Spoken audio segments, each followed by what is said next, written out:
तर नाही होत. प्रमोशनचे व्हिडिओ आले तर ते शॉर्ट व्हिडिओमध्ये जातात, असे लॉंग व्हिडिओ बनवायचं काम नाही प्रमोशनला. तर मला वाटतं आता यानंतर जे आहे शॉर्ट फीड जे आहे ती कंटिन्यू करावं लागेल मला. तर नमस्कार मंडळी, कशा आहात तुम्ही सर्वजण. आज प्रथम तर तुम्हाला नागपंचमी सणाच्या खूप खूप शुभेच्छा. आता काहीतरी स्टेटस मी आता बघितले, खूप भयानक भयानक असे स्टेटस टाकले काही काहींनी की सर्वांसारख्या जावणाऱ्या मित्रांना त्यांना भयंकर. पण असं काही नाहीये. एक सण चांगला आहे तर चांगलंच मनवलं पाहिजे.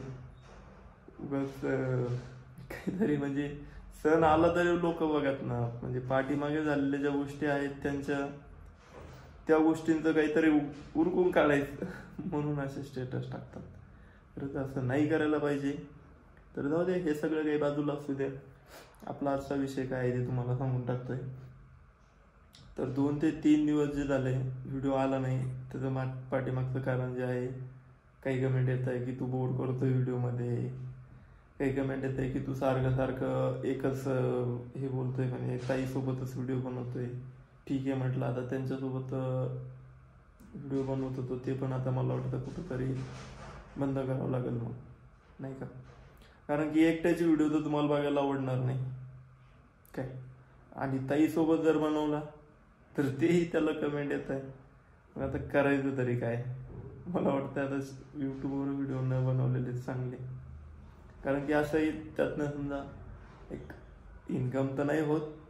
प्रमोशनचे व्हिडिओ आले तर ते शॉर्ट व्हिडिओमध्ये जातात, असे लॉंग व्हिडिओ बनवायचं काम नाही प्रमोशनला. तर मला वाटतं आता यानंतर जे आहे शॉर्ट फीड जे आहे ती कंटिन्यू करावं लागेल मला, आणि लॉंग फीडमध्ये जरा गॅपच द्यावं लागेल. 8 दिवसाला 15 दिवसाला एखादा व्हिडिओ आला तरी ठीक होईल. मग असं करावं लागेल.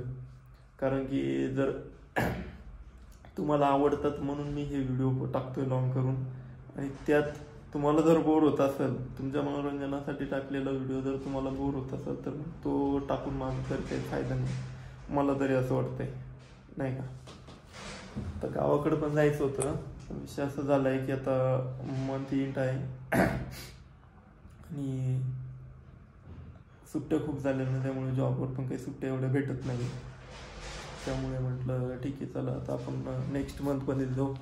आणि येणाऱ्या पुढच्या महिन्यामध्ये 4 तारखेला जरा विशेष असा स्पेशल आपलं जे बाळ आहे, आजच पोस्ट केलेली मी, त्यावरती बघू शकता तुम्ही. आता ते गावाकडे आलेले तब्बल 2 महिने झाले होते त्यांना जाऊन. तिथे आता 2 ते 3 दिवस झाले गावाकडे आलंय. तर मला तरी वाटतं बड्डेपर्यंत थांबेल. जर थांबलं तर बड्डे त्याचं चांगलं बनवू, आणि बड्डेला पण मी गावाकडे जाण्याचा प्लॅन बनवतो. तर विचारपूस करावं लागेल मला. थांबणार तर असणारच आहे, कारण की म्हटलेले गावाकडेच बड्डे करायचा आहे. पण आता कसं आहे, भैयाची पण ड्युटी असते ना, तर ड्युटीला किती दिवस सुट्ट्या आहे काय आहे सगळं काही बघावं लागेल. तेव्हा पुढचं नियोजन लागेल. आणि लागलीच परत एक मोठं काम आलेलं आहे माझ्या पाठीमागे, ते शेतातलंच आहे. तर तेही मला जाऊन करावं लागणार आहे. बाकीचं फवारणी वगैरे सगळं काही मी दुसऱ्यांना सांगतो इकडनं फोनवरनं, रोजंदारीनं, आणि करून घेतोय. पण ते काम जे आहे ते मलाच जाऊन करावं लागणार आहे. ते काम असं आहे की आता आपला बोरवेल होता, तर बोरवेलमध्ये आपण तो फॉर्म भरलेला होता सौर मागेल त्याला सौरमध्ये. तर त्याचं फायनल आता 1 वर्षानंतर आपलं जे आहे ते मटेरियल येऊन पडलेलं आहे. आणि आता शेतामध्ये जर ते ठेवलेलं आहे लॉक करून. तर पाऊस पण चालू होता 1-2-3 दिवस झाले, आणि मटेरियल पण 3-4 दिवस झाले येऊन पडलेले. तर पावसामुळे काही करता येत नाही. तर म्हटलं आता पुढच्या महिन्यामध्ये आपली चक्कर होणार आहे, त्या टाईमला बड्डे आणि जे आपलं सोलरचं काम आहे ते करून घेऊ. कारण शेतीकडे एवढं दुर्लक्ष झालं ना. ठीक आहे, त्यातनं उत्पन्न नाही, पण आपलं मूळ समजा अगोदरपासून आपलं मूळ जे आहे तोच व्यवसाय आहे, त्यामुळे तिकडे पण दुर्लक्ष करून चालता येणार नाही. तसं तर इथं बसून तर मी सगळ्यांकडनं ते करून घेतोय. जसं की आता पेरणी झाली, पेरणीच्या टाईमला दादा पण होता, तर ट्रॅक्टरला सांगितलं, ट्रॅक्टरला गेलो, मग दादानं बॅग वगैरे नेलं, तेही झालं. त्याच्यानंतर मग फवारणीच्या टाईमला पण रोजदार लावलाय, रोजदाराला सांगितलंय, त्याचे पैसे वगैरे इकडनं पाठवले, त्यांनी औषध वगैरे घेऊन व्यवस्थित फवारणी केली. सोयाबीन एकदम मस्त आहे, त्याला फुलं वगैरे लागले. आता उत्सुकता लागली बघण्याची, माहिती का. कारण की प्रत्येक वेळी दरवर्षी जे आहे ना, केवढी झाली, कशी झाली, काय झाली, प्रत्येक असं बारीक बारीक निरीक्षण असायचं. पण आता खूपच दूर असल्यामुळं अजून मी प्रत्यक्षात सोयाबीनला जशी पेरली तसं अजून तरी मी बघितलं नाही. विषय असा आहे. तर आता जातोय आणि तिच्यावरलं पण आता जरा फुलामध्ये आलेली ती फवारणी एक करतो. हे एक काम झालंय. एक सोलर प्लेट आहे आपल्या, त्या सोलर प्लेटचं जे आहे सौर पंप तो हे इन्स्टॉलेशन करून घेतो पूर्ण. आणि लागलं आपला ओमचा जे आहे बड्डे आहे 4 तारखेला येत्या, म्हणजे 1 वर्ष होत आहे त्याला. आणि खूप छान त्याची तब्येत मस्त मेंटेन राहिली, त्यामुळे ना त्याला काहीच अडचण आलेली नाही. आता मस्त तो डायरेक्ट म्हणजे असं चालत नाही, डायरेक्ट पळतोय, एवढा स्ट्रॉंग झालाय. मला पण विश्वास होत नव्हता की पळत असेल म्हणून. जेव्हा व्हिडिओ कॉल केला त्या टाइमला बघतोय मी जरा पण उभा राहिला झाला, नुसता पळतोय. एवढा खतरनाक असा बनलाय तो. आणि मला तरी वाटतोय तो बंड होईल जरा, कारण की सध्याच्या त्याच्या हरकती बघून ना.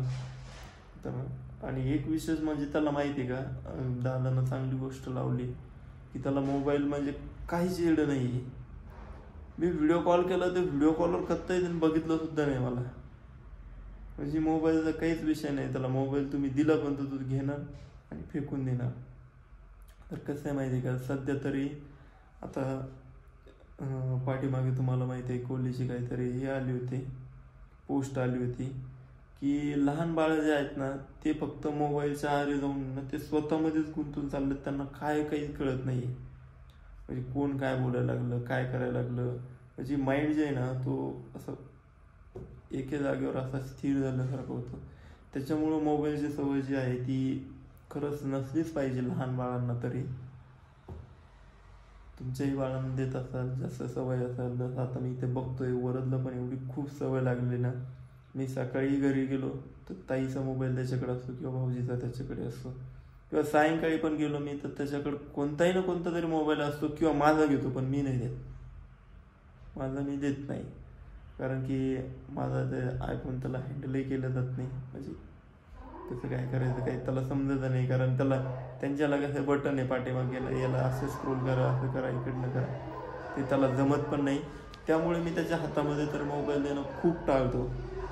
दिला तर एखाद दिवस माझा मोबाईल जर मी वरती नेला, अँड्रॉइड आहे माझ्याकडे दुसरा, तो जर नेला तरच मी त्याला देणार, नाही तुम्ही मोबाईल त्याला देत नाही.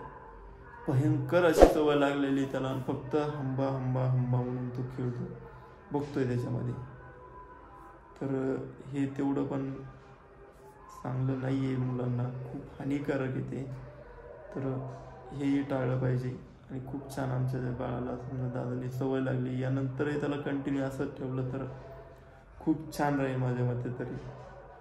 आणि आता मलाही उत्सुकता लागलेली आहे की जवळपास 2 महिने झाले बाळाला पण भेटलो नाही. खूप उत्सुकता लागली आहे. तो गावाकडे आलेला आहे तर त्याला एकदा मला भेटायचं आहे.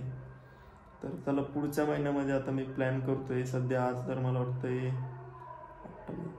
29 तारीख आहे. 30 आणि 31चा महिना असणार हा. जुलै 31चा महिना आहे हा. आणि 31चा महिना त्याच्यानंतर 2-3 दिवसांना मी तिकडे जाण्याचा प्लॅन करतोय.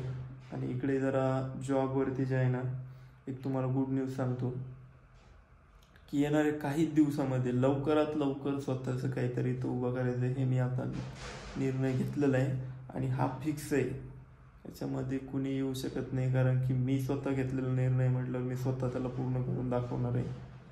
तर जॉबवरती खूप परेशानी व्हायला लागली आणि त्यातली त्यात पेमेंट आहे खूप, पण ह्या समजा सुट्ट्या पडताय हे पडताय, त्यामुळे 15,000 रुपये पण हातात येत नाही नीट. त्याच्यामुळे मी ठरवलंय की आता स्वतःचा काहीतरी जो व्यवसाय करायचा आहे. आणि त्या प्लॅनिंगला मी पुढच्या महिन्यामध्ये लागणार आहे. तर बघतो, एक तरी नाही म्हणलं तर आपल्याला फंडिंग खूप लागणार आहे. तर त्या फंडिंगचं नियोजन मी बघतोय आता कसं लावायचं काय. कारण की सगळं स्वतः एकट्याला बघायचं म्हणलं ना ते खूप अवघड आहे. तसंच लागलेलं आमच्या टीमकडनं पण एकदा मी म्हणजे कोणी तर मला अडवं येणार नाही व्यवसाय करण्यासाठी.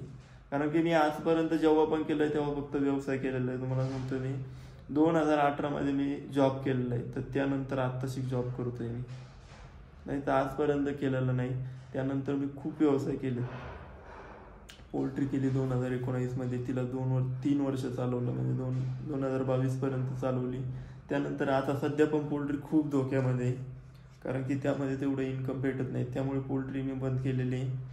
आणि त्याच्या अगोदर जे आहे ना घरी आईला साड्याचा व्यवसाय टाकून दिलेला होता कपड्याचा. ऑफलाईनच होता गावामध्ये, तेव्हा कोणी म्हणजे मी पण सोशल मीडियावर नव्हतो, त्यामुळे तो एक व्यवसाय केलेला आहे. लागली शेती तर केलेली, शेती एक व्यवसाय झाला. परत स्वतःचा बिझनेस म्हणून एक वेळा मी हे चालू केलं होतं, मसाले वगैरे गोळ्या बिस्किट जे असतात ना, तर तेही चालू केलेलं होतं. त्यासाठी एक गाडी घेतली होती 4 व्हीलर छोटा हत्ती, तेही मी 5-6 महिने केलं आहे. त्यातही मला काही योग्य वाटलं नाही, तोही धंदा मी स्किप केला आहे. त्यानंतर मग इकडे कपड्याच्या शॉपवरती यांच्यासोबत हे झालं, तिकडेही केलं आहे. ते झाल्याच्या नंतर आता इकडे येण्याचा प्लॅन झाला आहे, म्हणून शॉप बंद केलं आहे. नाही तर शॉप काही बंद केलं नसतं. अजूनही शॉप तिथं गेला तुम्ही तर सम वुमेन्स फॅशन या नावानं तुम्हाला तिथं नाव भेटेल. त्या समोरच्याने काही नाव वगैरे काही बदललं नाही, तर डायरेक्टली आपण पूर्णच दिलेलं होतं, त्यामुळे त्याने अजून काही नाव वगैरे चेंज केलं नाही. आणि नाही केलं तरी काही अडचण नाही आहे, त्याचा आपल्याला काही विषय नाही आहे, कारण की अगोदरच बोले वगैरे झाले. तो एक झाला. आणि त्याच्या अगोदर पण मध्ये मी एक हे घेतलेलं होतं शेती कामासाठी. म्हणजे जेव्हा शेतात पोल्ट्री वगैरे हे होतं का ते झालं, त्या टाईमलाच मी ट्रॅक्टर घेतलेलं होतं. तर ट्रॅक्टरचंही मी जवळपास 1.5 वर्ष केलं आहे. 1.5 वर्षानंतर तोही धंदा स्किप केला आहे, कारण की तो सिजनेबल धंदा होता. म्हणजे सगळं एवढं करत करत आणि असं झालं नाही मला कधी की फक्त एकच धंद्यामध्ये समजा हे झालं आहे. मी थोडं बराबरीत राहिलो, लॉस पण नाही म्हणता येणार, बराबरीत राहिलो आहे. तो म्हणजे फक्त हा ट्रॅक्टरचा, बाकीच्या धंद्यामध्ये तर मी प्लसमध्येच राहिलो आहे, असा विषय झालेला आहे.